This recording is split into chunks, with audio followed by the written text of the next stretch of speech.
దేవుని మాటల్ని ఆలకిద్దాం.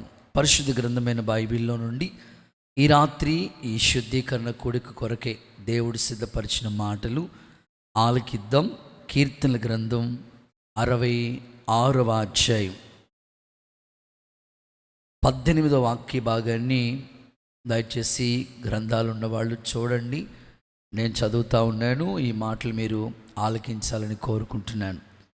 నా హృదయంలో నేను పాపమును లక్ష్యము చేసిన ఎడల ప్రభు నా మనవి వినకపోవును. చాలు. కీర్తనాకారుడైన దావీదు ఓ చక్కని మాట ఇక్కడ చెప్తా ఉన్నాడు. నా హృదయంలో నేను పాపాన్ని లక్ష్యం చేస్తే ప్రభు నా మనవి ఆలకించడు అని. ఈ రాత్రి ఈ శుద్ధీకరణ కూడికలో మీకు చెప్పాలనుకున్న మాట ఏమిటంటే, హృదయంలో పాపం అనండి. ఒకసారి మీ నోటితో. దావీదు అదే చెప్తా ఉంటాడు. నేను నా హృదయంలో గిని పాపాన్ని లక్ష్యం చేస్తే దేవుడు నా మనవి ఆలకించడు. చాలా సందర్భాల్లో మనం అనేక విధాలుగా ప్రార్థనలు చేస్తూ ఉంటాం. కొన్ని ప్రార్థనలు దేవుని సన్నిధికి చేరుతూ ఉంటాయి. వెంటనే ఆయన సన్నిధికి జ్ఞాపకార్థంగా చేరి ప్రతిఫలం అనుభవించిన సందర్భాలు చాలా ఉన్నాయి. ఫర్ ఎగ్జాంపుల్, హిజ్కియా ప్రవక్త వచ్చి చెప్పాడు, నీ ఇల్లు చక్కబెట్టుకో, నీ టైం అయిపోయింది అని చెప్పిన వెంటనే గోడ తట్టు తిరిగి నీ సన్నిధిలో ఎలా బ్రతికానో జ్ఞాపకం చేసుకొని ఒక చిన్న రిక్వెస్ట్, చిన్న ప్రార్థన చేశాడు. కానీ ఆ ప్రార్థన దేవుని సన్నిధికి చేరి ఆయన కన్నీళ్లు తొడవబడి 15 సంవత్సరాల ఆయుష్ని పొడిగించేటట్లుగా ఆ ప్రార్థనకి సమాధానం వచ్చింది కదా. చాలామంది చేసిన ప్రార్థనలు వెంటనే సమాధానం వాళ్ళు దేవుని దగ్గర నుంచి పొందుకుంటూ వచ్చారు. చాలామంది చేసిన ప్రార్థనలకి సమాధానం వచ్చాయి. అయితే మీ జీవితంలో కూడా చాలా ప్రార్థనలకి సమాధానం వచ్చాయి. అయితే మరికొన్ని ప్రార్థనలకి సమాధానం రావట్లేదు. అప్లికేషన్ ప్రభు దగ్గరికి చేరుకుంది, కానీ రిజల్ట్ మాత్రం మన దగ్గరికి దేవుని దగ్గర నుంచి చూడలేకపోతున్నాం. కారణం ఏమై ఉంటుంది అనంటే, వాక్యంలో భక్తుడు దావీదు ఇలా అంటాడు, హృదయంలో పాపము నువ్వు లక్ష్యం చేస్తే నిజంగా నువ్వు నా మనవి ఆలకించు ప్రభువా అంటున్నాడు భక్తుడు. అంటే దేవుని పిల్లలమైన మనం అనేకమైన పాపాలు మానేసాం. ప్రభు దగ్గరికి వచ్చిన మనం ఇలాగ సాక్ష్యం ఇస్తూ ఉంటారు. దేవుని దగ్గరికి రాకముందు ఇలా ఉండేవాడిని అయ్యా, ప్రభువులోకి వచ్చిన తర్వాత ఈ అలవాటు మానేసుకున్నాను, ఈ పాపాన్ని విడిచిపెట్టేశాను, మారు మనసు పొందాను, బాప్తిసం తీసుకున్నాను, భక్తి మార్గంలో నడిపించబడుతున్నాను, సంఘంలో చేర్చబడ్డానని ఎందరో సాక్ష్యాలు చెప్తా ఉంటారు, వింటూ ఉంటాం. అయితే అనేకమైన పాపాలు మానేస్తూ ఉన్నారు, కానీ హృదయంలో ఉన్న పాపాన్ని మాత్రం మనిషి విడిచిపెట్టలేకపోతున్నాడు. ఏమేం పాపాలు మానేశారు మీరు అనంటే వాళ్ళు చెప్పే మాటలు ఇలా ఉంటాయి. అయ్యా, సినిమాలు చూడటం మానేసాం. ఓకే, మంచిదే. అయ్యా, అలవాట్లన్నీ మానేసుకున్నాం, ఫ్రెండ్ సర్కిల్ అంతటినీ విడిచిపెట్టేశాం. త్రాగుడని అలవాటు ఒకప్పుడు ఉండేదయ్యా, విడిచిపెట్టేశాం.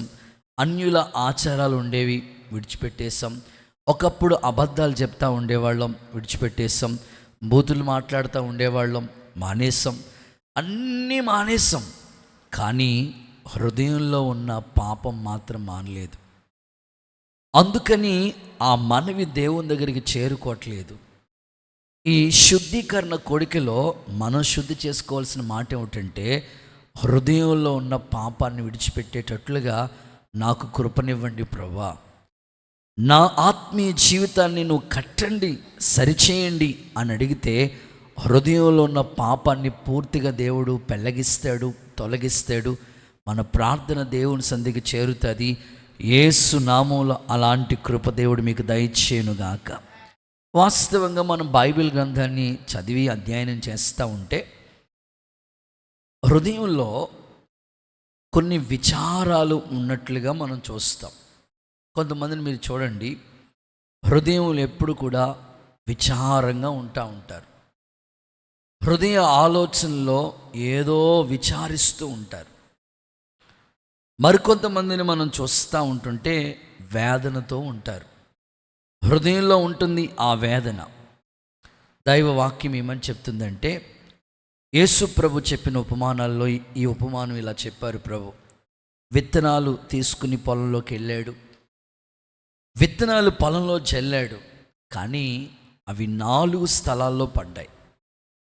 కొన్ని అయితే త్రోవ పక్కకి వెళ్ళిపోయినాయి ఆ విత్తనాలు.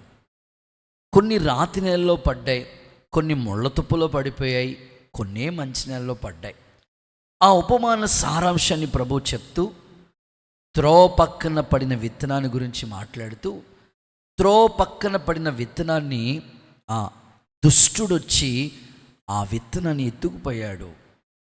హృదయంలో వాక్యం నాటుకోకుండా దుష్టుడైన సాతానుడు అనేకుల హృదయంలోంచి వాక్యాన్ని ఎత్తుకుపోతూ ఉన్నాడు.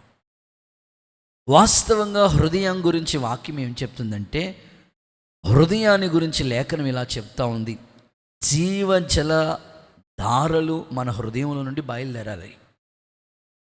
హృదయాన్ని గురించి దేవుని వాక్యంలో మనం చదువుకుంటూ వెళితే, పౌలు ఒక భక్తుడి గురించి మాట్లాడుతూ, తీతు అనే ఈ యవనస్తుడు ఎలా ఉన్నాడు తెలుసా? ఇతడు నా హృదయంలో ఎలాంటి ఆసక్తి ఉందో ఇతని హృదయంలో కూడా అలాంటి ఆసక్తి ఉంది. అంటే హృదయ అంతరంగంలో ఆసక్తి కలిగిన వాళ్ళు కొందరు, హృదయంలో నుండి జీవజల నదులు ప్రవహించే స్థితి కలిగిన వాళ్ళు కొందరుగా, ఆత్మీయంగా కట్టబడిన వాళ్ళు చాలామంది ఉన్నారు.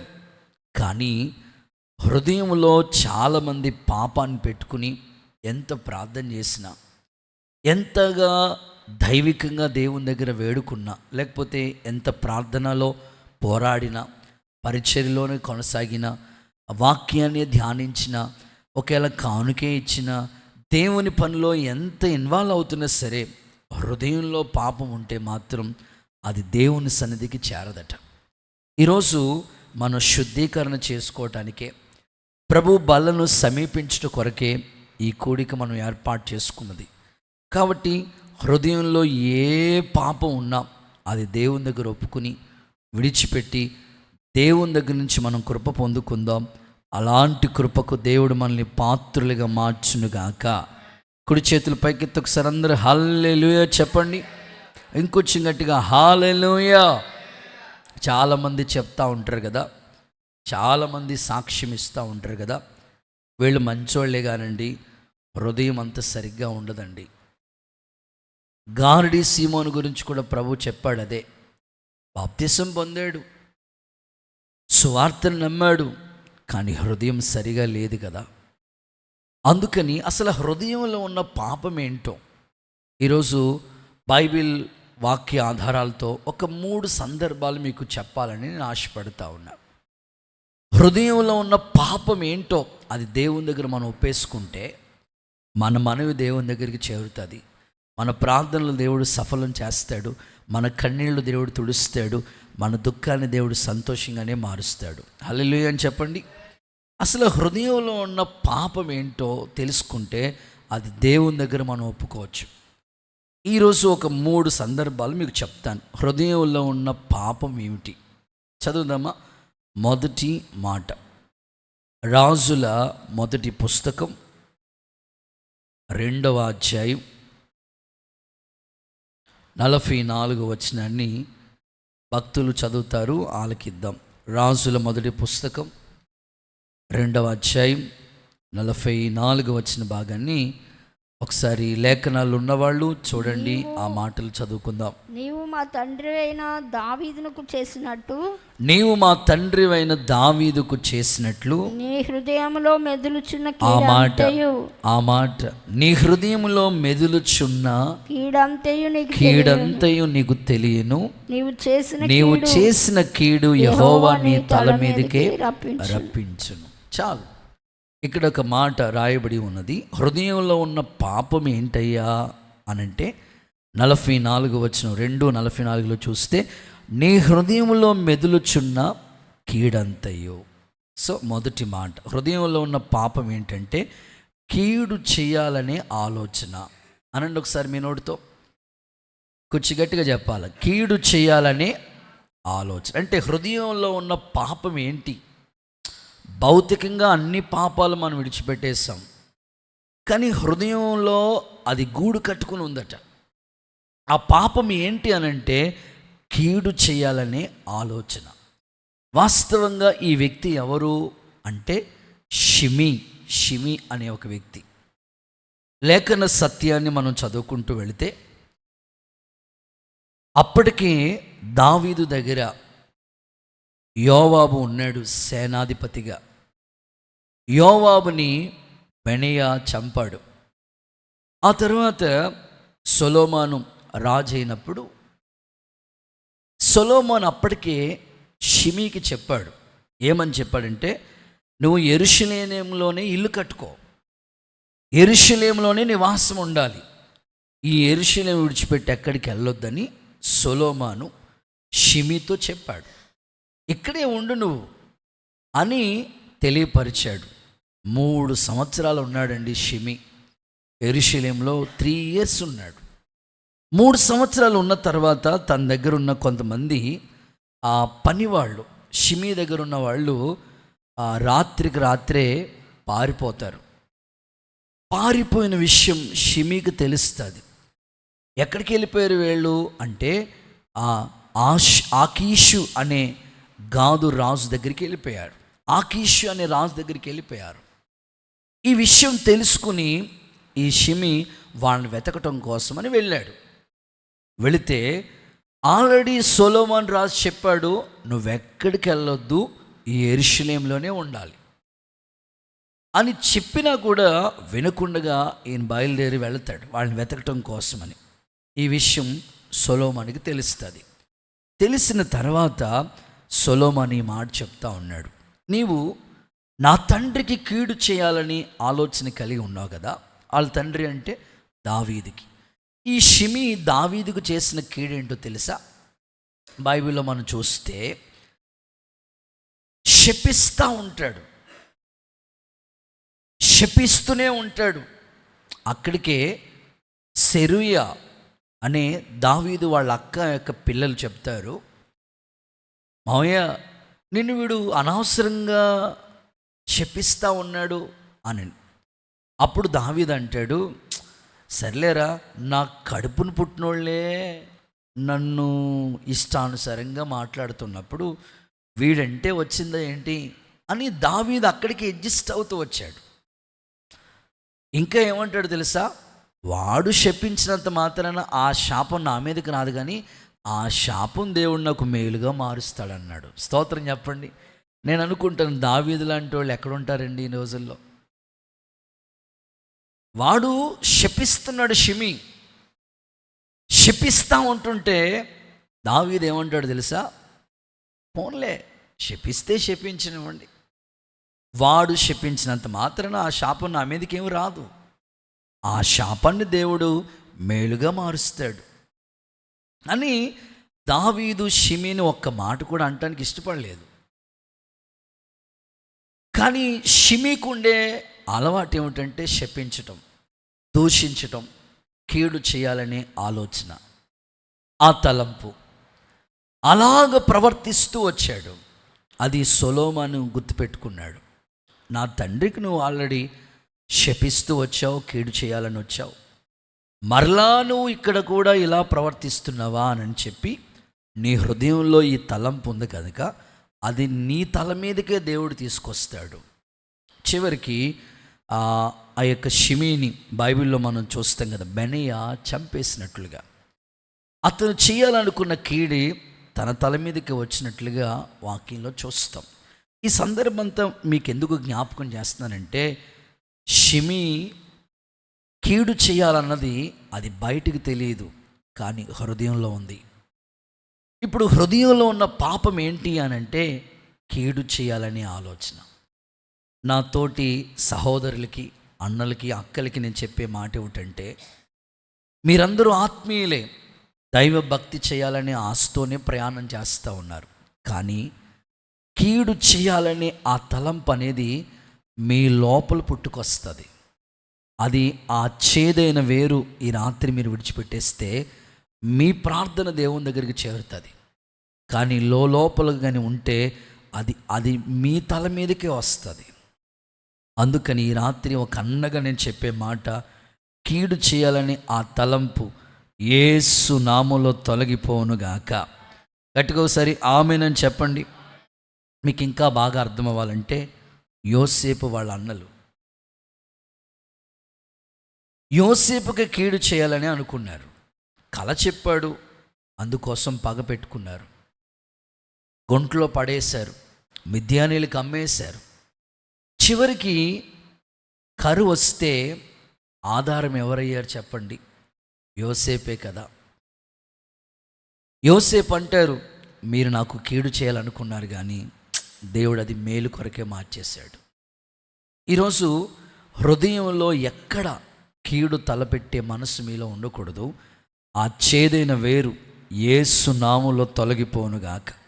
మీరు చూడండి, ఆ మాట చదివిస్తాను. ఆదికాండ గ్రంథం 50వ అధ్యాయం 20వ వాక్యాన్ని ఒకసారి చదువుదామా? ఆదికాండ గ్రంథం 50వ అధ్యాయం 20వ వాక్య భాగం. మీరు నాకు కీడు చేయాలని ఉద్దేశించారు కానీ అనేకుల్ని పోషించేటట్లుగా దేవుడు అది మేలు కొరకే చేశాడు. యోసేపు అంటాడు అన్నలతో, మీరు కీడు చేయాలనుకున్నారా, కానీ దేవుడు అది మేలు కొరకే చేశాడు. నిజంగా సేవలో జరిగిన ఒక అనుభవాన్ని మీకు చెప్తాను. అది ప్రారంభ సేవ. మేబీ ప్రారంభంలో ఉన్న విశ్వాసులు ఇక్కడ కూడా ఒక్కరో ఇద్దరు ముగ్గురు ఉన్నారు. వాళ్ళకి తెలుసు ఆ ప్రారంభ సేవ ఎలా ఉందో తెలుసు. నాకు బాగా అప్పుడప్పుడు ఆ సందర్భాలు గుర్తొస్తూ ఉంటాయి. సేవ ప్రారంభంలో ఎదురైన కీడు అనుభవాలు అవన్నీ నాకు గుర్తొచ్చినప్పుడల్లా ప్రభు సన్నిధిలోకి వెళ్ళి ప్రార్థన చేసుకుంటా దేవునికి అప్పగించుకుంటూ ఉంటాను. ఆ సందర్భం ఏమిటంటే, పరంజ్యోతి స్కూల్ దగ్గర సేవ జరుగుతూ ఉంది. అప్పటికే ఇరుకవుతుంది. ఇల్లు ఖాళీ చేయమని చెప్పినారు. మరలా వెతికితే ఒక చిన్న అద్దిల్లు దొరికింది. కింద అద్దుకుంటూ పైన ఆరాధన జరుగుతూ ఉండేది. సేవ బాగా జరుగుతూ ఉంది. 30 మంది ఇరుకులో ఉన్నప్పుడు వాళ్ళు మన సేవను ప్రేమించి వాళ్ళు ఇల్లు ఇస్తే ఇంటి పైన ఆరాధన జరుగుతూ ఉంటుంటే, ఆ ఆరాధనకి దేవుడి దయ వల్ల 30 మంది కాస్త 60 మంది అయ్యారు. అక్కడ కూడా ఇరుకైపోతూ ఉండేది. ఒకే వాష్రూమ్ ఉంటూ ఉండేది. ఎవరైనా సంఘస్థులు వచ్చిన వాళ్ళు ఉండాలన్నా ఇబ్బంది అవుతూ ఉండేది. పక్కన చుట్టూ ఇల్లుళ్ళు అలాగే ఇరుకులో మొరపెడతా ఉండేవాళ్ళం. ఒకసారి సంఘమంతటికి చెప్తా ఉండేవాళ్ళం. అప్పటికే 7 years అయిపోయింది, 7 సంవత్సరాలు అయిపోయింది. అద్దింట్లోనే సేవ జరుగుతూ ఉంది. ఇశ్రాయేలీలు మజిలీలు చేసినట్లు ఒక్కొక్క ప్రాంతం వాళ్ళు మారా దాటినట్లు, రెఫీదీము దాటినట్లు, యోతాము దాటినట్లు, యోర్ధాను దాటినట్లు మేము కూడా అలాగా సేవను నడిపించుకుంటే 7 years కూడా అద్దింట్లోనే జరుగుతూ ఉండేది. అప్పటికి స్థలం లేదు. 7 సంవత్సరాల నుంచి సంఘమంతా మొర్రపెట్టగా ప్రార్థన ఆలకించిన దేవుడు వెనకాల ఉన్న ఆ స్థలాన్ని దేవుడు అప్పుడే చూసి రావటానికి దేవుడు అవకాశం ఇచ్చాడు. చూసి కన్ఫర్మ్ చేసి, ఇంకా ఈ సైట్ అయితే అన్ని విధాలుగా మనకు అనుకూలంగా ఉంటుంది, ఏ డిస్టర్బెన్స్ లేదు, ఇక్కడ చుట్టూ ఇల్లులు ఉంటున్నాయి, ఇబ్బంది పడుతున్నాం. సో ఈ ఇరుకులో మనం చాలా రోజులు మొరపెట్టాం కదా, దేవుడు విశాలమైన స్థలానికి తీసుకెళ్తున్నట్లుగా ఒక స్థలాన్ని దేవుడు మనకు చూపించాడు. స్థలం చూసొచ్చాం. అది కన్ఫర్మ్ అయిపోయినట్టే, మాట్లాడినట్లే. 2 నెలల్లో మనం వాళ్ళకి పేమెంట్స్ అంతా ఇవ్వాల్సి ఉంది, మీరు ప్రార్థన చేయండి అని సంఘం కూడా తెలియచేశాం. సంఘం అంతా ప్రార్థన చేస్తూ ఉన్నారు. దేవుడి దయ వల్ల నేను చేసేది ఒకటే, మనకంటూ ఆధారం ఏమైనా ఉందంటే ప్రేయర్.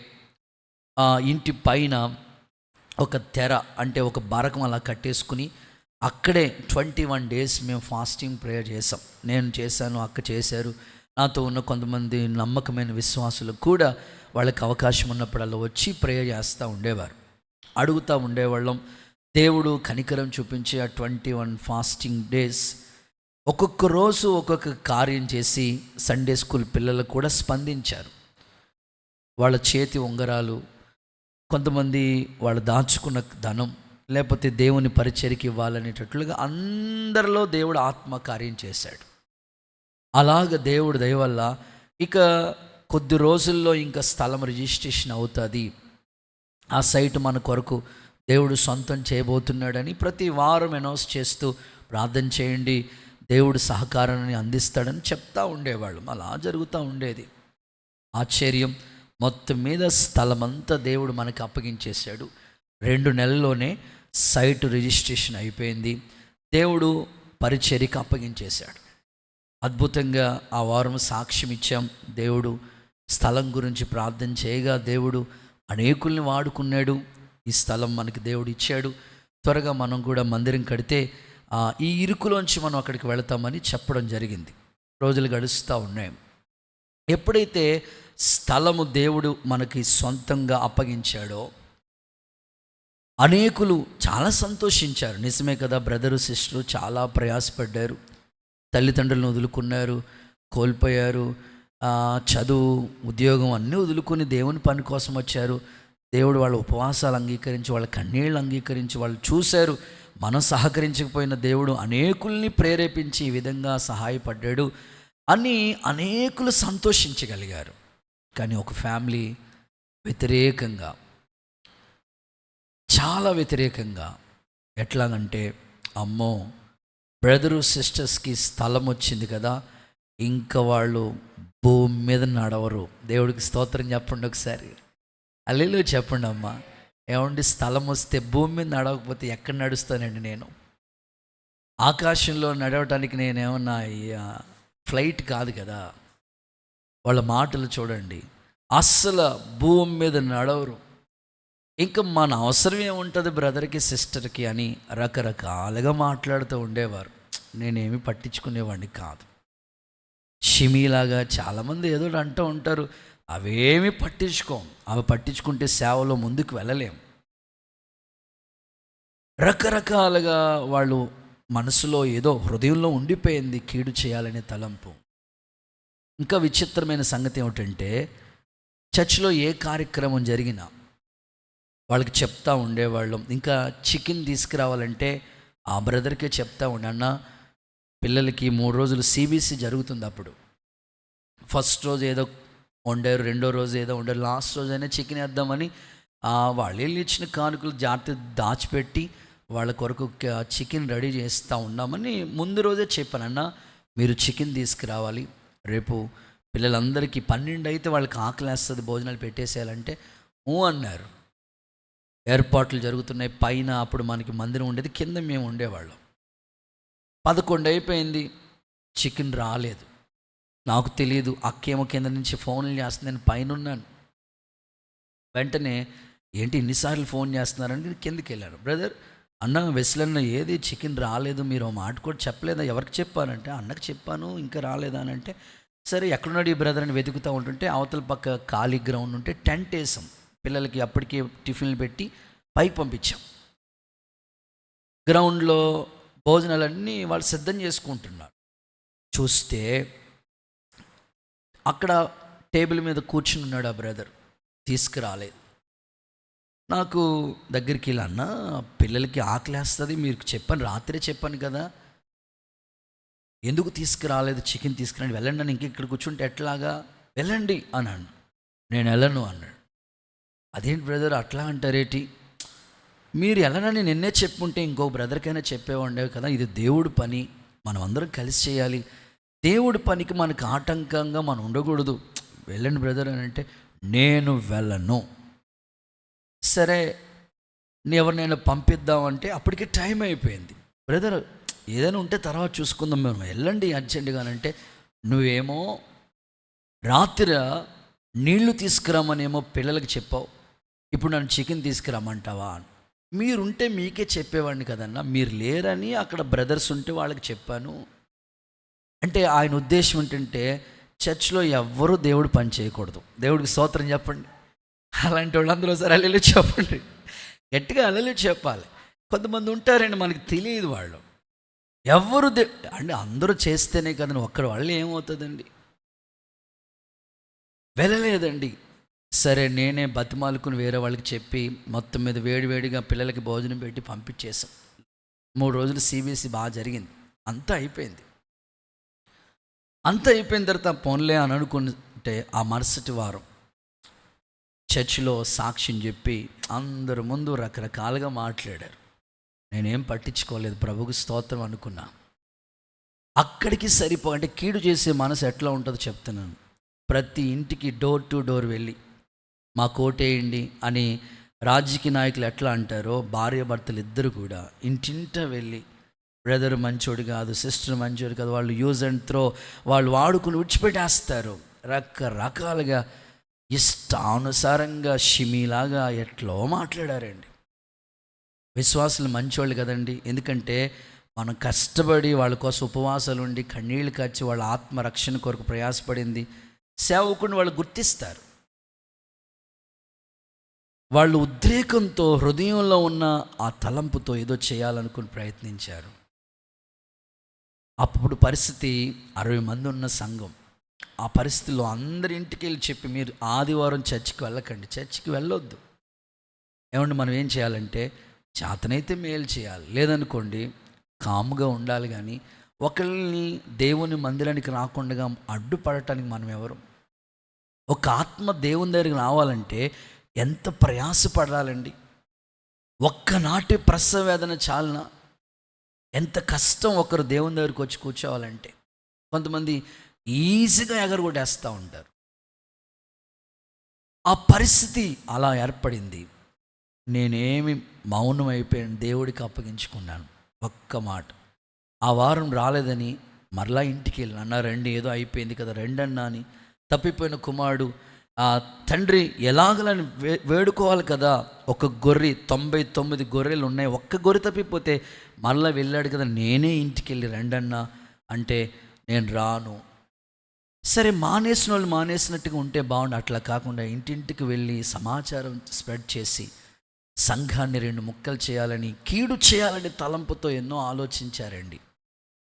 కానీ దేవుడు అది నాకు మేలు కొరకే మార్చాడు. దేవుడికి స్తోత్రం చెప్పండి.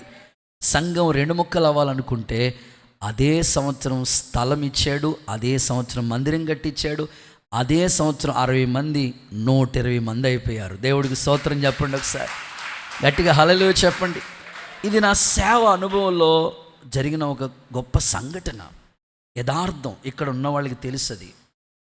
నేను ఎందుకు చెప్పినానంటే కొన్నిసార్లు హృదయంలో కీడు చేయాలని అనేకులు తలంపించవచ్చు, కానీ అది యోసేపులాగా మేలు కొరకే మారుతూ ఉంటుంది.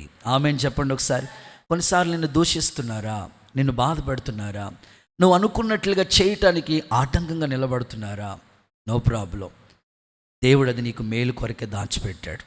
ఇంకా మీకు బైబిల్లో చెప్పుకోవాలనంటే సౌలు దావీదు కనబడితే చాలు ఈటి విసిరేద్దాం అనుకున్నాడు. దేవుడు అది మేలు కొరకే మార్చాడు కదండి. దావీదుకి ఛాన్స్ వచ్చింది, సౌలుని చంపే అవకాశం వచ్చినా అస్సలు సౌలు వస్త్రం ఇలా కోసుకుంటేనే మనసులో నొచ్చుకుని పోయాడండి. దావీదు మనసు అది. క్రైస్తవ బిడ్డలు ఎలా ఉండాలో తెలుసండి. ప్రభా, నాలో ఏ లోపం ఉన్న దిద్దేయండి ఆయన, చిన్న లోపం కూడా నాలో ఉండకూడదు అయ్యా. అంత శుద్ధీకరణ మనకు కావాలండి. మచ్చ ఉండకూడదు, డాగు ఉండకూడదు, కలంకం ఉండకూడదు. మహిమగల సంఘంగా నీ ఎదుటుండాలి. ఇంకా చెప్తా, హామాను మర్దుకై నమస్కారం చేయలేదనందుకే మనసులో పగ పెట్టుకున్నాడు. మర్దుకైకి కీడు చేయాలని ఎన్నో ప్లాన్స్ వేశాడు, ఉరితమ్మ మీద రెడీ చేయించాడు. చివరికి అదే ఉరితమ్మ మీద హామాను ఉరి తీయబడ్డాడు కదండి. అందుకని హృదయంలో ఉన్న పాపం ఏంటి అనంటే కీడు చేయాలనే ఆలోచన, అది హృదయంలో పుట్టుకొస్తుంది. ఇప్పుడు యేసు ప్రభుతోనే తిరిగిన ఇస్కరియోతు యూదకు కూడా యేసు ప్రభుని అమ్మేయాలనే ఆలోచన అతని హృదయంలోకి వచ్చింది. అందుకని ఒక అన్నయ్యగా, ఒక దైవజనుడిగా మీకు చెప్పేది ఏమిటంటే, బయటికి కనబడదు, అది హృదయంలో ఉంటుంది. అందుకని ఆ పాపాన్ని మొత్తం వేళ్ళతో మీరు తీసేస్తే మీ ప్రార్థన ప్రభు దగ్గరికి చేరుతుంది, మీ అక్కరలు తీర్చబడుతుంది, దేవునికి ఇష్టలుగా మారుతారు. ప్రభు అట్టి కృప మీకు అనుగ్రహించునుగాక. కొంచెం గట్టిగా ఆమేన్ అని చెప్పండి. ఇందులో ఒక రిఫరెన్స్ మీకు ఇస్తాను చూడండి. లేవి కాండం 19వ అధ్యాయం 17వ వాక్యం చూడండి ఒకసారి. లేవి కాండం 19వ అధ్యాయం 17వ వాక్యం చూడండి ఒకసారి. త్వరగా చూడాలి. లేవి కాండం 19వ అధ్యాయం 17వ వాక్యం. హృదయంలో నీ సహోదరుని మీద పగ పెట్టుకోకూడదు, పరుగు వారిని పాపములో నీ మీదకి రాకుండానట్లు నీవు తప్పక వారిని గద్దింపవాలి. పరుగు వారిని పాపంలో నువ్వెందుకు పాలు భాగస్లో? హృదయంలో నీ సహోదరుని మీద పగ పెట్టు. పగ ఉంటేనే కదండి కీడు చేయాలని మనసు వస్తుంది. హృదయంలో ఏదైనా చిన్న పగ ఉందనుకోండి, ఎలాగైనా సాధించేయాలి. మీకు తెలుసో తెలియదో, కొంతమందికి తెలుసు, అది వెలిసివెల్లి తూమ్ దగ్గర అనుకుంటా, మేబీ నాకు ఎవరో చెప్తే విన్నాను, నేను చూడలేదు, కానీ రియల్గా జరిగింది. అది ఈ జనవరి నెలలో సంక్రాంతి హాలిడేస్ మాట, పండగ వాతావరణం జరుగుతుంది. అప్పటికి ఇద్దరు నంగవరం అనే ఊరంట వాళ్ళది, ఒకే ప్రాంతానికి చెందిన వాళ్ళే. హృదయంలో ఎప్పుడో పాత కక్షలుంటే కరెక్ట్గా వెలుతూ దాడుతూ ఉన్నప్పుడే వెళ్తా వెళ్తా వెళ్తా సడన్గానే నిర్దాక్షిణ్యంగా చంపేశాడట ఆయన. ఒక మనిషినికి అలాగ ఎలా చేయాలనిపించిందంటే హృదయంలో పగ. అందుకని ఒక అన్నయ్యగా నేను చెప్తాను, హృదయంలో పగ ఉంటే కీడు చేయాలని మనసు వస్తుంది. ఆ వేరే తీసేస్తే ఎలాంటి వాళ్ళకైనా మనం మేలు చేస్తాం. ప్రభు, మీ ప్రార్థన ఆయన సన్నిధికి చేరాలి, అలాంటి కృప మీకు అనుగ్రహించబడునుగాక. రైట్, రెండో మాటకు వచ్చేస్తాను. సెకండ్ వన్, హృదయంలో ఉన్న పాపం ఏంటి? ఒకటి, కీడు చేయాలనే ఆలోచన. 2, మత్తయి సువార్తమానం 5వ అధ్యాయం 27వ వాక్యాన్ని ఒకసారి చదువుదామా? మత్తయి సువార్త 5వ అధ్యాయం 27వ వాక్య భాగాన్ని చూద్దాం. వ్యభిచారము చేయవద్దని చెప్పబడిన మాట మీరు విన్నారు కదా, నేను మీతో చెప్పిందేమనగా. నేను 28 కూడా చదువుతున్నాను చూడండి. నేను మీతో చెప్పిందేమనగా, ఒక స్త్రీని మోహపు చూపుతో చూసి ప్రతివాడు, ఒక స్త్రీని మోహపు చూపుతో చూసే ప్రతివాడు అప్పుడే తన ఆ మాట హృదయంలో ఆమెతో వ్యభిచారం హృదయంలో పాపము చేసిన వాడైపోతాడు. నేను మీతో చెప్పేది ఏంటో తెలుసా? మోహపు చూపుతో చూసే ప్రతివాడు హృదయంలో పాపం. అంటే హృదయంలో ఉన్న పాపం ఏంటో తెలుసా? సెకండ్ వన్, మోహపు చూపు. అనండి ఒకసారి మీ నోటితో. ఆ మోహపు చూపులే హృదయంలో ఉన్న పాపం. ఇది కొండ మీద ప్రసంగంలో యేసయ్య చెప్పాడు. ఏమంటారు తెలుసా? వ్యభిచారం చేయొద్దనే మాట మీరు విన్నారు కదా, అయితే నేను మీతో చెప్పే మాట ఏంటో తెలుసా? అది పాత నిబంధన. క్రొత్త నిబంధనలో నేను చెప్తున్న మాట ఏంటో తెలుసా? హృదయంలో ఎవరైనా సరే మోహపు చూపులతో చూసారంటే ఆ వ్యక్తి ఆల్రెడీ హృదయం అంతా పాడైపోయింది. అంటే హృదయంలో ఉన్న పాపం ఏంటి అని అంటే మోహపు చూపులే. అందుకే దేహానికి దీపం కన్ను. కన్ను పాడైపోతే దేహం అంతా పాడైపోతుందండి. సో వెరీ క్లియర్గా దేహానికి దీపం కన్ను అని చెప్పాడు. ఈ కన్ను చాలా పవిత్రంగా ఉండాలి. ఇంకొక మాటలో చెప్పాలంటే కీర్తనకారుడు అంటాడు, వ్యర్థమైంది ఏది నా కన్నులతో చూడకుండా నా కన్నులు తిప్పేయండి ప్రభువా అని ప్రార్థన చేశాడు. ధర్మశాస్త్రంలో ఆశ్చర్యకరమైన సంగతులు తెలుసుకున్నట్లు నా కన్నులు తెరువయ్యా అని ప్రార్థన చేశాడు. ఇంకా నీ కన్ను అటు ఇటుగా కాదు, సరిగా సూటిగా ఉండాలని రాశారు లేఖనాల్లో. అందుకే మోహపు చూపులు అది హృదయంలో పాపం చేయటానికి కారణమైపోతుందట. చూడండి, ఎవరినైనా సరే చూడవలసిన రీతిగా అమ్మ వందనాలు, అక్క వందనాలు, అన్నయ్య వందనాలు, బ్రదర్ వందనాలు, ఇట్లా ఈ భావన వేరు. కానీ కొంతమంది చూడండి, వాళ్ళ చూపుల్లోనే తేడా ఉంటుంది. వారు చూపులు చూస్తూ ఉంటారు, తేడాగా చూస్తూ ఉంటారు. వెంటనే వాళ్ళ హృదయంలో పాపం నోట్ చేయబడింది. అందుకని ఈరోజు మీరు ప్రభు బాలను సమీపించబోతున్నారు. పరిశుద్ధ బాలను సమీపించే ముందు ఎక్కడ చెడుతనం మనకి రాకూడదు. అందుకే చూడండి, లేఖనాల్లో ఈ మాట చూస్తాం. ఇర్మియా గ్రంథం 4వ అధ్యాయం 14వ వాక్యం చూడండి. ఇర్మియా గ్రంథం 4:14 చూస్తే అక్కడ ఈ విధంగా భక్తుడు చెప్తా ఉన్నాడు, యెరూషలేమా నీవు రక్షింపబడినట్లు నీ హృదయంలో ఉన్న చెడుతనమంతా కడిగి వేసుకో, ఎన్నాళ్ళు ఇంకా దుష్ట అభిప్రాయాలను కలిగి ఉంటావు. అంటే హృదయంలో ఉన్న చెడుతనం అది ఎలా వచ్చిందంటే మోహపు చూపులు. అందుకని ఈ రాత్రి దేవుని పిల్లలం మనం, ఒక తండ్రి బిడలం, ఒక తండ్రి రక్తంతో కడగబడిన వాళ్ళం, ఒక కుటుంబం. ఎప్పుడు కూడా దేవుని సన్నిధిని మనం సమీపించేటప్పుడు ఖచ్చితంగా వినయ భయభక్తులు. సో వెరీ పర్టికులర్గా మన కన్ను చాలా పవిత్రంగా చూసుకుంటాలి, కాపాడుకోవాలి. ఇప్పుడున్న ట్రెండ్, ఇప్పుడున్న పరిస్థితిని బట్టి సో అందరు హృదయాలు పాడైపోవటానికి కన్ను. సో ఇంకా చెప్పుకోవాలంటే మొబైల్. ఒక దైవజనుడు చెప్తా ఉంటాడు, ఏమంటారంటే నీ జీవితంలో సెల్ ఫోన్ నువ్వు సమర్పించుకోగలిగితే నిజంగా నీ పవిత్రమైన జీవితానికి అస్సలు డోకా లేదు. ఒక్క మొబైల్ నువ్వు సమర్పించుకోగలిగితే. అందుకనే సేవలో ఉన్న పిల్లలకి నేను చెప్తాను, ఫోన్తో మీకు అసలు పనే లేదు, సేవ చాలా ఉంది. నేను వాళ్ళకి చెప్పే మాట, ఇప్పుడు మీరు ఫోన్ వాడవలసిన పని లేదు. ఓ 100 మంది విశ్వాసులను సంపాదించారనుకోండి, అప్పుడు బిజీ అవుతారు. కాబట్టి పలానా విశ్వాసులు ఫోన్ చేస్తారు, ప్రార్థన చేయడానికి వెళ్ళమంటారు, అక్కడికి వెళ్ళాలి, ఇక్కడికి వెళ్ళాలి. ఇప్పుడు ఉన్న ఒక 20 మందిని కాపాడటానికి కోసం మీకు అసలు ఫోన్తో పనే లేదు. మీకున్న సమయం ప్రభుతో గడపండి, వాక్యం చదువుకోండి, ఒక ఊరికి వెళ్ళండి, సువార్త చెప్పండి అని చాలాసార్లు వాళ్ళకి చెప్పగా వాళ్ళు ఫోన్లే వాడకుండా దైవ క్రమాల్లో సాగిపోతూ ఉండటానికి దేవుడు అవకాశం ఇస్తూ ఉన్నాడు. ఎందుకంటే ఈ రోజుల్లో ఒకప్పుడు చదువు వేరు, ఇప్పుడు చదువు వేరు. ఒకప్పుడు మేము చదువుకున్నప్పుడు, మీలో పెద్దోళ్ళుగా మీరు చదువుకున్నప్పుడు స్కూల్స్ కానీ కాలేజెస్ కానీ ఫోను లేవు. ఇప్పుడంతా ప్రాజెక్ట్ వర్క్ అని, ఆ వర్క్ అని అంతా ఫోన్ ద్వారా నడుస్తుంది.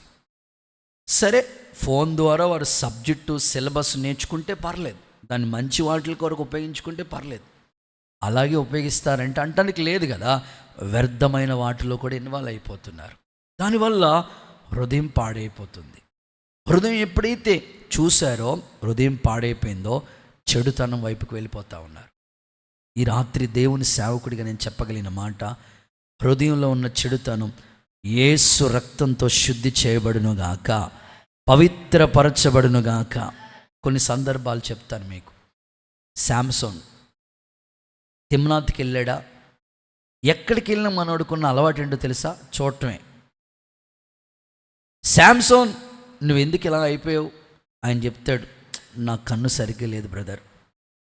తిమ్నాథ్కి వెళ్తే అక్కడ ఒక అమ్మాయిని చూశాడు, అక్కడి నుంచి గాజాకి వెళ్ళాడు, ఎక్కడికి వెళ్ళినా చూడటమే. ఆ కన్ను చివరికి తన్ని భ్రష్టుడిగా మార్చేసింది. భ్రష్టుడిగా మారిపోవటమే కాదండి, ఇంకో మాటలో చెప్పనా, ఈ మాట మీరు స్టార్ పెట్టుకుని రాసుకోవాలి. ఏ కన్నులతో పాపాన్ని చూశాడో, పాపాన్ని చేశాడో, అదే 2 కన్నులు కూడా ఓడబెరికేశారండి ఫిలిస్తీన్లు. కళ్ళు లేకుండా ఇప్పుడు గానుగ దున్నుతా ఉన్నాడు. ఆలోచించుకోవాల్సిన విషయం, ఏ కన్నులు పాపాన్ని చూసినాయో ఆ కన్నులు ఓడబెరికేశారండి. అందుకే నీ హృదయం పాడైపోవటానికి కన్ను. అందుకోసం దేవుని దగ్గర అడుగు, పరిశుద్ధపరిచి ప్రభు బల్లకి నిన్ను సమీపస్తులుగా మార్చునుగాక. తల్లిదండ్రులకి నేను చెప్పే సలహా, మీ పిల్లలు బాగా చదువుకుంటారు, అవసరమైతేనే ఫోన్ ఇవ్వండి, లేదంటే వాళ్ళకి అసలు ఫోన్ పనే లేదు. కానీ పిల్లలు ఫోన్లకి బాగా ఎడిక్ట్ అయిపోయి చిన్న వయసులోనే పాపంలో ఇన్వాల్వ్ అయిపోతున్నారు. వాళ్ళు యేసు తండ్రి వాళ్ళ హృదయ అంతరంగాల్ని మార్చునిగాక. గట్టిగా చెప్పండి, ఆమేనని చెప్పండి. యోబు ఒక నిబంధన చేసుకుంటున్నాడు. చూడండి, యోబు గ్రంథం 31వ అధ్యాయం 1వ వచనం. యోబు 31:1. నేను నా కన్నులతో నేను నా కన్నులతో ఒక నిబంధన చేసుకుంటున్నాను. కన్యకుని నేను ఎలాగ చూస్తాను నా కన్నులతో. అలాగూ చేసిన ఎడల పరమును దేవుని ఆజ్ఞ ఏమగును. ఓకే, ఆ సందర్భం చూడండి. నా కన్నులకి ఒక నిబంధన ఉన్నది. ఈరోజు మిమ్మల్ని అడుగుతున్నాను, మీ కన్నులకి నిబంధన ఉందా? యోబు జీవితంలో ఒక నిబంధన, ఒక కమిట్మెంట్ ఉంది. అందుకనే తన పవిత్రమైన జీవితం కాపాడబడుతూ వచ్చింది. ఈరోజు మన కుటుంబాలు కూడా, మన పిల్లలు కూడా, ప్రత్యేకంగా తండ్రులు ఈ విషయాన్ని గుర్తుపెట్టుకోవాలి. ఒక తల్లి నాతో చెప్పిందండి, అన్నయ్య ప్రార్థన చేయండి, మా కుటుంబ పరిస్థితులు ఏమీ బాగాలేదు. ఏమ్మా, ఏమైంది తల్లి? బాగానే కష్టపడతాడు కదా మీ భర్త గారు, పగలు డ్యూటీ చేస్తాడు, రాత్రులు డ్యూటీలు అంటాడు, ఓటీ అంటాడు, చాలా కష్టపడతాడు కదా, బాగానే సంపాదిస్తాడు కదా, ఇంట్లో పరిస్థితులు బాగాలేవంటావు ఏంటి తల్లి అని అంటే, అస్సలు బాగాలేదు అన్నయ్య గారు. నా అంత ఎదిగిన పిల్లలు ఉన్నారు ఇంట్లో, పిల్లలు ఉన్నారనే భయం కూడా లేదు, ఇంకా ఆ అలవాట్లోనే ఉన్నాడు అయ్యగారు. ఇప్పుడు ఆ ప్రభావము పిల్లల మీద పడ్డదండి. తండ్రి ఏ తప్పిదం చేశాడో పిల్లలు కూడా అదే తప్పిదంలో పడిపోయారు.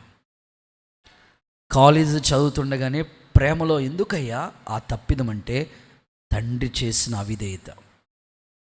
ఈరోజు మీరు గుర్తుపెట్టుకోండి, పిల్లలు మిమ్మల్ని గమనిస్తూ ఉంటారు. తండ్రిగా మీరు ఏ లోపం ఉంటుందో పిల్లల్లో కూడా అదే లోపం పనిచేస్తూ ఉంటుంది. యేసు నామములో మీ మనోనేత్రాలు వెలిగించబడునుగాక.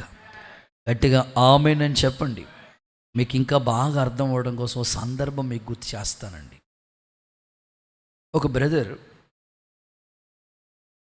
మన పాత మందిరం ఉండేది అప్పట్లో, అప్పటికి ఇంకా ఈ మందిరం కట్టలేదు. రెగ్యులర్గా ప్రార్థన మందిరానికి వస్తూ ఉండేవాడు. సడన్గా ఇక్కడికి వచ్చే వ్యక్తి ఇక్కడికి మానేసి ముంగండ బ్రాంచి మందిరానికి వస్తూ ఉండేవాడు. నాకు అర్థం కాల, ఓన్లీ ఈ వారం ఏమైనా అవకాశం కుదరక ఏదో పని నిమిత్తం వెళ్తా అక్కడ బ్రాంచ్కి వచ్చాడేమో అనుకున్నాను. అప్పటికి ఇంకా అక్కడ కూడా మందిరం కట్టలేదు, అక్కడ ఒక చిన్న షెడ్ వేసాం. ఒక వారం చూశాను. అప్పట్లో నేనే వెళ్ళేవాడిని అక్కడికి కూడా, ఇక్కడ ఆరాధన ముగించుకుని అక్కడికి వెళ్తూ ఉండేవాడిని. రెండో వారం కూడా కనిపించాడు. ఓన్లీ అక్కడ ఏదైనా ఫంక్షన్ ఏదైనా వచ్చి అటు వచ్చి ఉంటాడేమో అనుకున్నాను. మూడో వారం కూడా వెళ్తే మూడో వారం కూడా వచ్చాడు. డౌట్ వచ్చింది, అన్నా మీకు దగ్గర ఇది కదా, మహా ఉంటే మనం ఇక్కడ మందిరానికి ఒక 5 కిలోమీటర్లు వచ్చేస్తారు ఇక్కడికి. సో ఇంత దూరం, ఒక 15 కిలోమీటర్ల దూరం మీరు బ్రాంచ్కి అక్కడికి వస్తున్నారు ఏంది? మెయిన్ చర్చ్ వదిలేసి బ్రాంచ్కి వస్తున్నారేంటి? అసలు ఏమైంది? ఏమి లేదన్నయ్య, మనసు బాగలేదు అన్నారు. స్తోత్రం చెప్పండి ఒకసారి, గట్టిగా చెప్పండి. మనసు బాగలేదంటేనే ఏదో తేడా కొట్టేసింది అనుకున్నాను నేను. అసలు విషయం చెప్పరు కదండి. విశ్వాసులు ఎంత మంచోళ్ళు అంటే నిజం చెప్పరు, అబద్ధం చెప్పరు. స్తోత్రం చెప్పండి ఒకసారి. అంత మంచి విశ్వాసాలు ఇచ్చినందుకు నిజంగా మీకు వందనాలమ్మా, దేవుడికి స్తోత్రం చెప్పండి. నిజమో చెప్పరు, అబద్ధం చెప్పరు, కర్ర ఎరగదు, మాట్లాడండి. అలాంటి వాళ్ళందరూ సరే హల్లెలూయా చెప్పండి, హల్లెలూయా. ఇప్పుడు చెప్పరమ్మా మీరు. అసలైన విషయం చెప్తే ఇంతవరకు ఎందుకు వస్తుంది? చెప్పరు, అస్సలు విషయం చెప్పరు. 3 వారాల నుంచి వస్తే నేను అడిగినాను, అన్న ఏందన్నా మీకు దగ్గరికి 5 కిలోమీటర్స్ అయితే వచ్చేస్తారు మందిరానికి, జస్ట్ అక్కడ బండి ఇలా స్టార్ట్ చేస్తే ఇక్కడ దిగుతారు. మీ చెల్లెల్ని కూడా తీసుకురావచ్చు, మీ అమ్మగారితో అందరినీ తీసుకురావడానికి బాగుంటుంది కదా. అందరూ ఇక్కడికి వస్తున్నారు, నువ్వేమో అక్కడికి వస్తున్నావు, ఏమైంది చెప్పానంటే ఏమి లేదన్నా, మనసు బాగాలేదు అన్నారు. 1 రోజులు అయిపోయింది, 15 రోజులు అయిపోయింది. ఆ తర్వాత వాళ్ళ అమ్మ హౌస్ విజిటింగ్కి వెళ్ళినప్పుడు అసలైన విషయం చెప్పినారు. అన్నయ్య వీడు అసలు చెప్పా పెట్టకుండా వీడి పనేది వీడు చేసుకుంటే బాగుండు కదా. అటు ఇటు తిరుగుతూ ఉంటాడు, ఎవడో ఫ్రెండ్ రమ్మన్నాడు అని అక్కడికి వెళ్ళి ఇక్కడికి వెళ్ళి మొత్తం మీద ఎక్కడో ఒక అమ్మాయిని చూసి అంతే ఇంటికి తీసుకొచ్చేసాడు. అన్నయ్య చూసి తెచ్చేసాడు. దానివల్ల తలెత్తుకోలేక మీకు కనపడితే అడుగుతారని, ఇక్కడ ఎవరైనా అడుగుతారని ఇక్కడ కనపడకుండా అక్కడికి వచ్చేస్తాడు అన్నయ్య. అప్పుడు నాకు అర్థమైంది, కూర్చోబెట్టి మాట్లాడాను. ఎందుకన్నయ్య అలా? ఆల్రెడీ నీకు వివాహం అయింది, భార్య ఉంది, కుటుంబం ఉంది, పిల్లలు ఉన్నారు, ఎదుగుతున్నారు, మరలా వేరే ఏంటి అట్లాగా?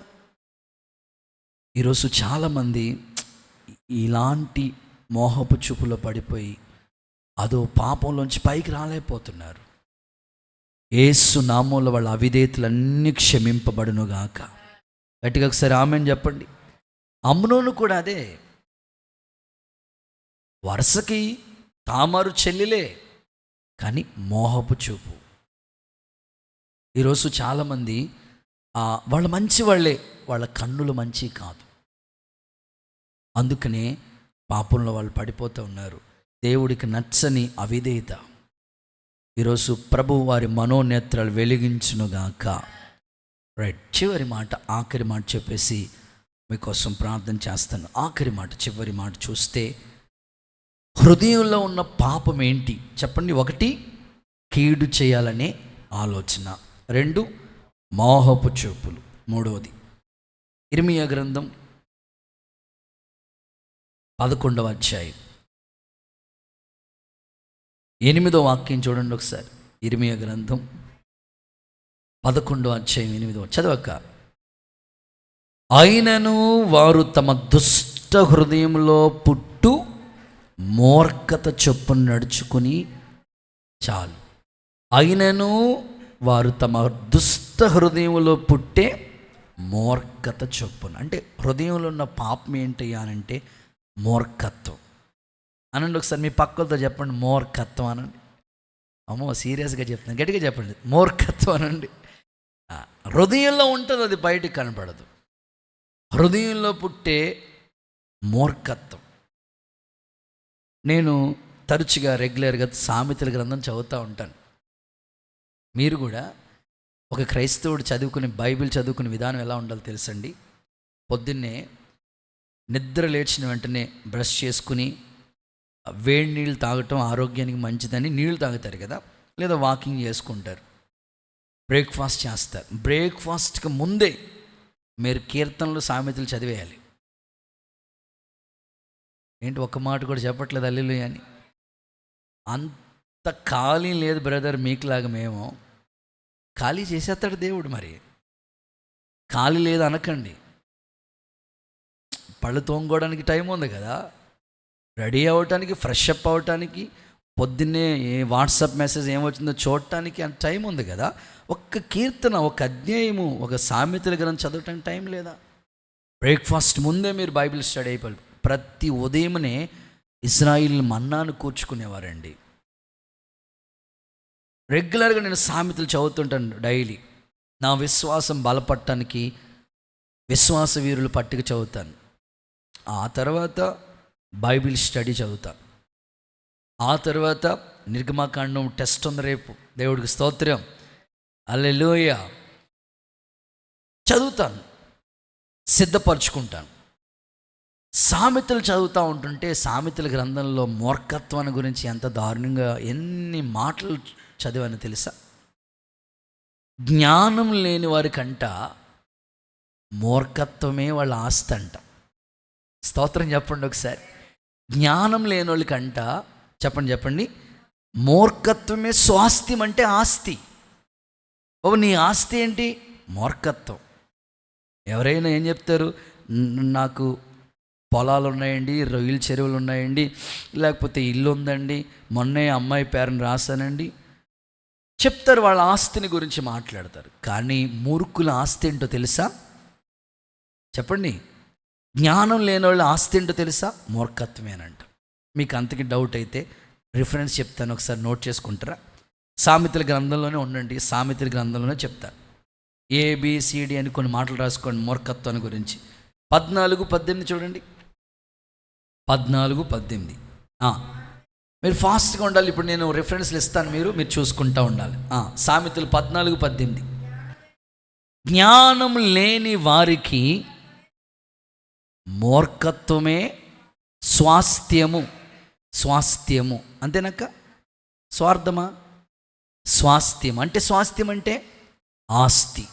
14:18 కనిపించిందా? జ్ఞానం లేని వారికి మూర్ఖత్వమే ఆస్తి అంట. మనకు అలా ఉండకూడదండి. మూర్ఖత్వం మన ఆస్తి అవటం ఏంటి? కాదు, అది ఎన్నటికీ కాకూడదు. సరే, ఇంకొక మాట, ముంగోపి అంటే ముక్కు మీద ఉంటుంది కోపం అంటారు కదా, అలాంటి వాళ్ళ గురించి ఏమని రాసో తెలుసా? మూఢత్వం అంటే వాళ్ళు బహుమానంగా పొందుకుంటారంట. చాలామందికి బహుమానాలు వస్తాయి. ఎందులో?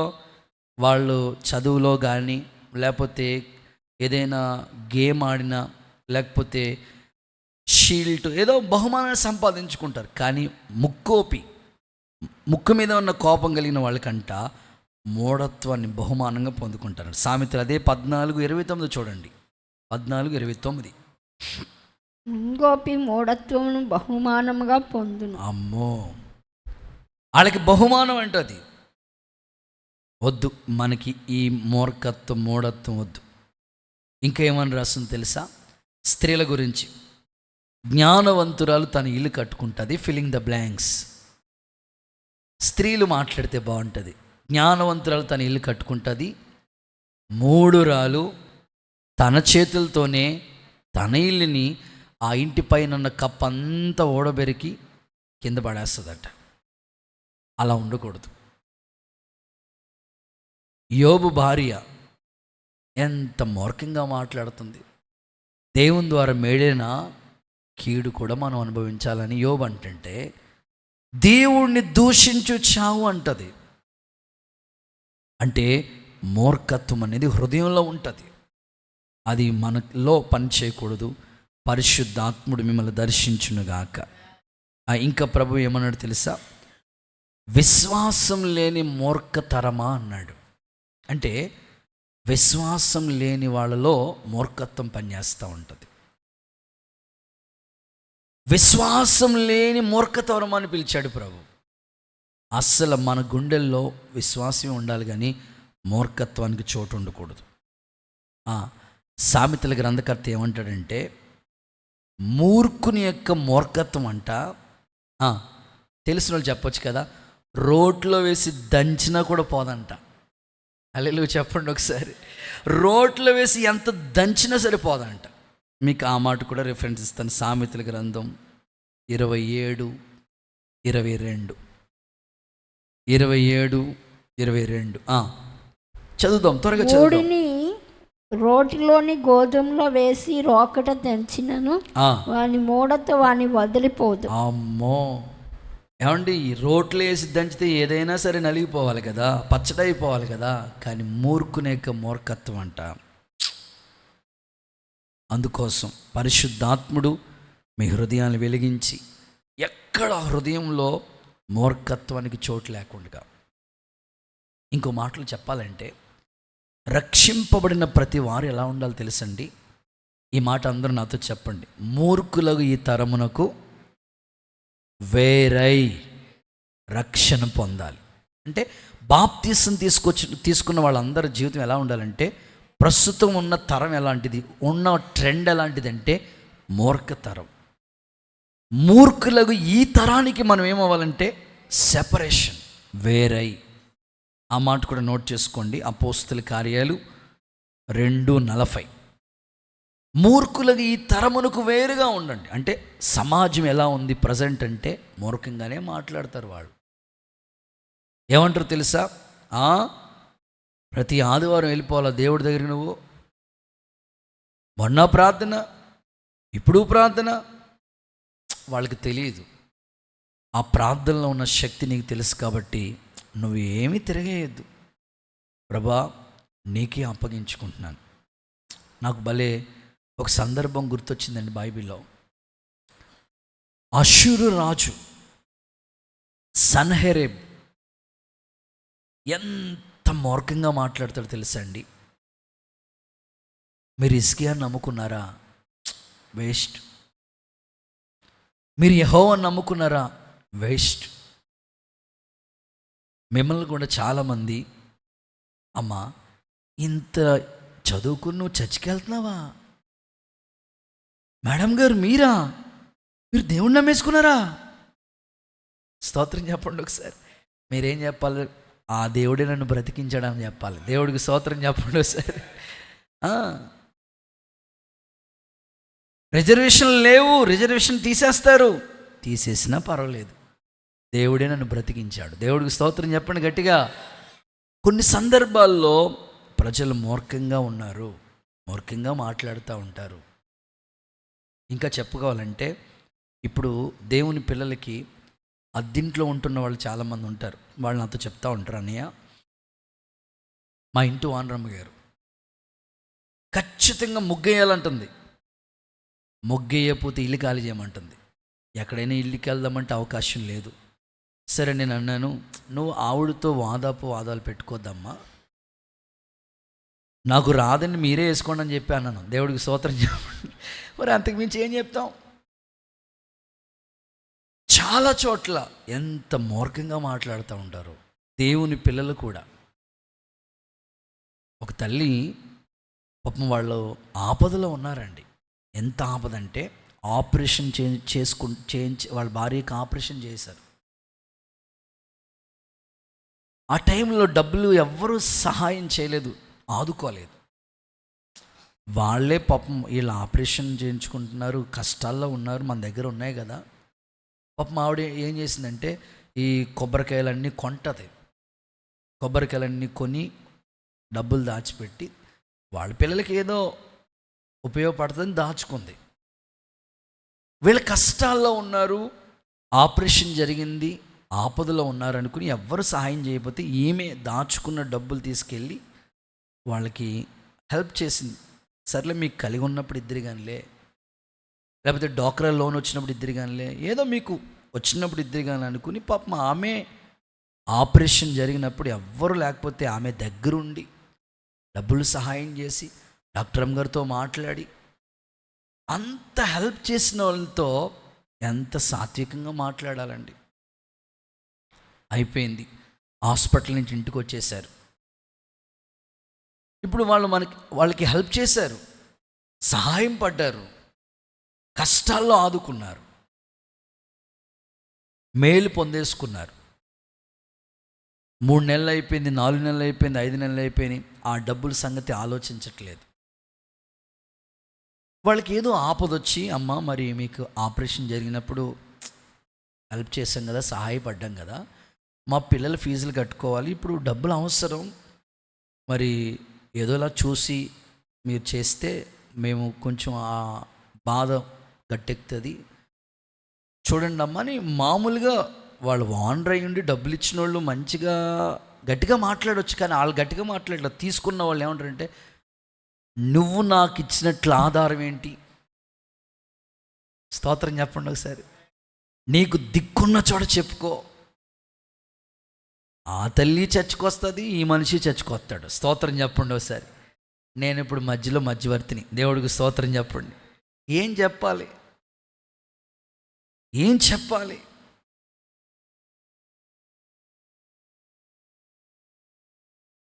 సరే, ఎందుకు అలాగా? నేను ఆ బ్రదర్ని కలిసి కష్టాల్లో ఉన్నప్పుడు కదా వాళ్ళు మీకు సహాయం చేసింది, ఎందుకు అలా? ఏమనండి, అట్లా కాదు, మళ్ళీ రేపొద్దున్న ఆపద వస్తే నీకు చిన్న హెల్ప్ చేసేవాడు కూడా ఉండడు. మూర్ఖత్వంగా మాట్లాడకూడదు. చాలా చోట్ల చూడండి, కష్టం వచ్చినప్పుడు డబ్బులు తీసుకుంటారు, తిరిగి వాళ్ళకి ఇచ్చేటప్పుడు మళ్ళీ వాళ్ళ మీద రివర్స్ అయిపోతాడు. ఏంటది అంటే మూర్ఖత్వం. ఈరోజు నేను అంటాను, నీకు మేలు చేసిన వాళ్ళు ఎప్పుడు మర్చిపోవద్దు. సహాయం చేసిన చేతుల్ని ఎప్పుడు నువ్వు ఆదుకుంటూనే ఉండాలి. అంతేగాని వాళ్ళ మీద తిరగబడి కోప్పడి అది క్రైస్తవ బిడ్డలకి తగదు. నీకోసం రక్షించబడటం కోసం ఎంతోమంది కన్నీళ్లు కార్చారు, చేతులెత్తి ప్రార్థన చేశారు. వాళ్ళకి కూడా నువ్వు సాధ్యమైతే మాట సహాయమో చేతు సహాయమో చేయాలి, కానీ ఎప్పుడు మూర్ఖంగా మాట్లాడకూడదు. ఇది క్రైస్తవ్యానికి తగదు. ఈరోజు నేను ముగిస్తూ ఉన్నాను. హృదయంలో ఉన్న పాపం మన ప్రార్థనని దేవుని సంధికి వెళ్ళకుండా ఆపేస్తుంది. అసలు హృదయంలో ఉన్న పాపం ఏంటి? భౌతికంగా అన్ని పాపాలు మనం మానేసాం, కానీ హృదయంలో ఉన్న పాపం మాత్రం అలా గూడు కట్టుకుంటుంది. అది ఏంటో 3 విషయాలు మీకు చెప్పాను. నెంబర్ 1, కీడు చేయాలనే ఆలోచన. అది షిమీకి ఉంది. మనలోకి రాకుండా చూసుకుందాం, జాగ్రత్త పడదాం. ఎందుకంటే ఆ కీడు రేపొద్దున మన మీదకి వస్తుంది. ఎవరికి కీడు చేయొద్దు. నెంబర్ 2, మోహపు చూపులు. కన్నే సర్వ శరీరానికి కూడా ఆ దేహానికి దీపంగా మారింది. కాబట్టి ఎవరిని మోహంతో చూడొద్దు, దైవికమైన ప్రేమతో చూడు. నెంబర్ 3, మూర్ఖత్వం అనేది హృదయంలో ఉంటుంది. అది దేవునికి ఆయాసాన్ని కలిగించేది. దాన్ని విడిచిపెడదాం. పరిశుద్ధమైన బల్లకు యోగ్యులుగా మార్చబడదాం. హృదయంలో ఉన్న ప్రతి చెడుతనాన్ని కడిగి వేసుకుని ప్రభు బలను సమీపిద్దాం. పరిశుద్ధపరచబడదాం. ఆయన రాజ్యం కొరకే, రాకడ కొరకే సిద్ధపడదాం. ఇట్టి కృప దేవుడు మనకి దయచేయునుగాక. అందరూ మోకరి